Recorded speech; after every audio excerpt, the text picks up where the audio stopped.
Hi, this is Sifu Joseph Musi. I'm here with my student, Torin Velez. We're going to go through something that, again, this is not a reprimand to anybody in the Wing Chun world. This is just all based on principles, okay, on the foundation and the structure of Wing Chun specifically. So one of the things that I always see in traditional Wing Chun teaching, and I understand when you're learning why you're doing this, but is a traditional punch with a traditional cover/hit. So there are two things that we need to move past once we've moved past the beginner stage. So a guy throws a punch like you're trained to do. He throws a straight punch, and a guy would will cover with a gung sao. He throws the other punch, boom, and you cover with the gung sao. So that in itself, there's nothing wrong with that.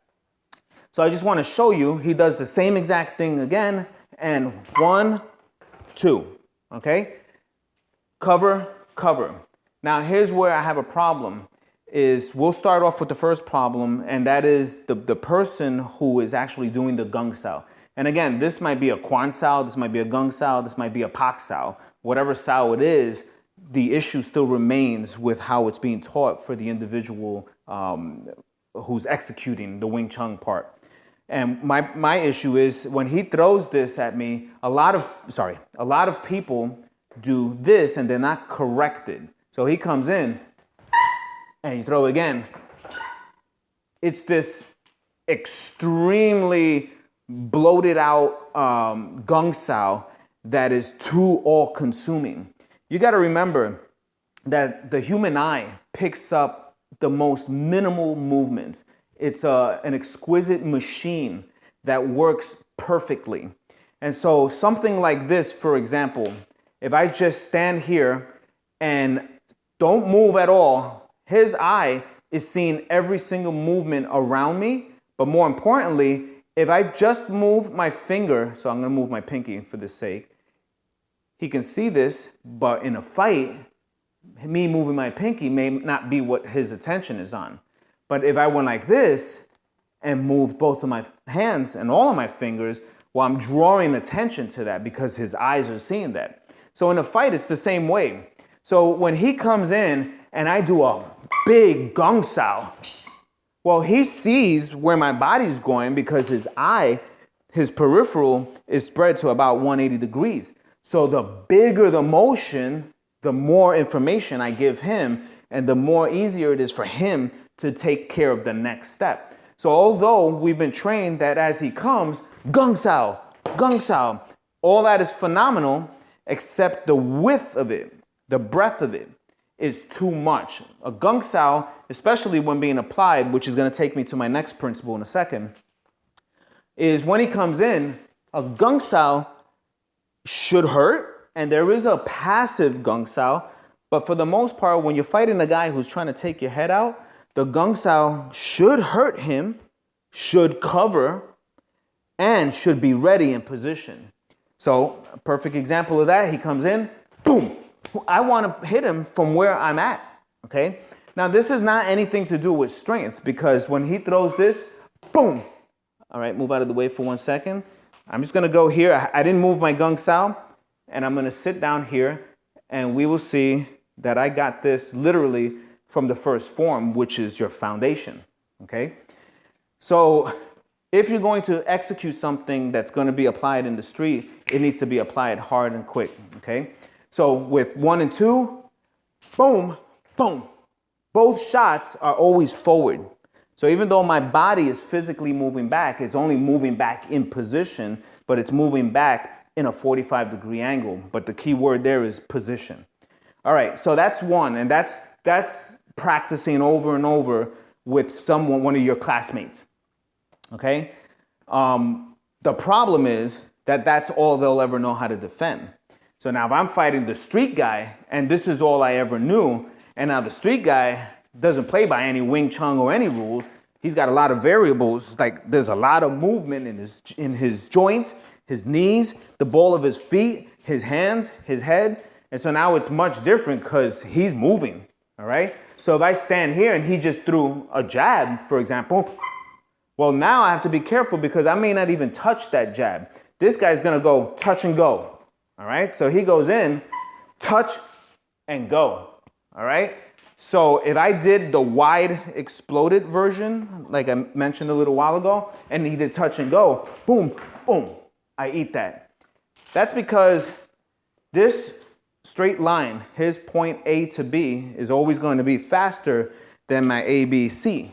All right, this little arc that I'm doing is providing way more information, and all he has to do is hit the target because the target is circular and this is forward. Okay, so the problem with that is you may not be doing 1, 2 in real life. You may not even get the first one. So he might throw the jab so quick, whoa, whoa, and see where I'm at? So the gung sao that comes out before he even executed his hand was always forward, and he might eat a finger in his eye, okay? So the point is that the progressive forwardness of Wing Chun has to be there all the time. So I'm gonna prove this point, and I'm gonna try to do this. I don't recommend this in a real fight, but I'm gonna try to do this without hands, okay? Because the position, again, as I mentioned in a previous video, should trump everything else. So I stand in this kind of semi-boxer, semi-Wing Chun stance, okay? My hand's not too extended, my hand's not too close. Kind of here, something that I feel comfortable with, and I'm sitting and relying on the back of my leg in case I need to move, okay? So all of the Wing Chun attributes are there, but you pick the defense mode that best suits your body type, okay? So I'm here, and then he throws his street left, right, and I go, whoa, boom, okay? So now I got this close to him, and I didn't touch him. I didn't hit him or anything. And I just want to show you, again, the way I teach is everything to me is dimensional, and to all of us in real life is dimensional. There is an X, there is a Y, and there is a Z, okay? And something I always teach my students is that I can borrow because we have X, Y, Z. We have negative X, Y, Z. So if I borrow from my Y position, I can borrow and steal it to get more in my Z position. So a perfect example of that is, here's my extent to my Z. So I'm touching him, but it's not doing anything. It's not making any contact. So I'm not even gonna move forward. All I'm gonna simply do is go down into my horse so that I can borrow some Y. So if I borrow 2 inches here, I'm gonna steal or get 2 more inches in my Z. So here I am, same distance, okay? I'm gonna sit, and as I sit, boom, I get to touch him. So I didn't do anything extraordinary. All I did was borrow from the Y. And this is excluding the fact that I didn't even move in. So I come in here, and if I were to move in through him, now I'm using the Y to get more Z, and with the position that I'm now conquering, moving forward in, I get to literally and fully really blast through him. So these are little things that I think need to be explained in the Wing Chun world, because I think the way the depiction that other people outside of Wing Chun have of us Wing Chungers is that we're gonna fight like this, and we're gonna do this, and that the guy in the street is gonna just throw a regular straight punch, and that we're gonna do this, and it's become comical, and that is not what the real Wing Chun is. Just as a matter of fact, and I don't want to rant, when you're doing the form and you're standing like this and everything is completely still and you're getting the energy that you need, you're pulling with your elbow, pushing with your elbow, and all of these attributes that you're learning by sharpening your sword, so to speak. This is all just foundation. This is just structure. No one's going to fight like this. This is helping us understand where we're realizing how to get the energy that we're ultimately going to be applying when we do fighting drills, when we go into the second and third form, and when we apply it to the wooden dummy. But this is not how we fight. And I think that people who are teaching this way, or people who are still doing it this way, need to stop. Because to go in the street like this and fighting an animal who wants to take your head out is not going to serve the purpose that it needs to. So if he comes in here, whoa, it's too late. Okay? Now I could move. I could move. He could come in and I could move.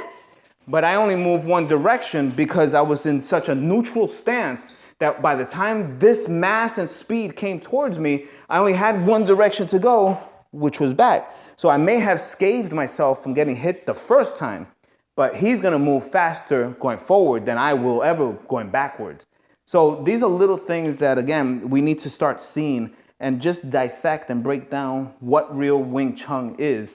And don't get me wrong, there is a beautiful internal side of this, and actually everything that we apply as far as power or strength is concerned really is not our power or strength, but actually comes from the energy that we generate, which comes from the position and angulation that we're in. So there is a dynamic superpower that you can get from this, and you will. Not to mention all of the exercises that we would do in order to strengthen our joints and our knuckles and so on and so forth in order to sustain the blast, even when we hit somebody. But that all of these things add up. And yes, there is that internal beauty of it. But don't get it wrong. There is a physical, outward, external component of this. And that is something that, unfortunately, if we had to, we would need to execute this out there in the real world. Because ultimately, it comes down to actually using it and being able to utilize it in a way that is much more efficient.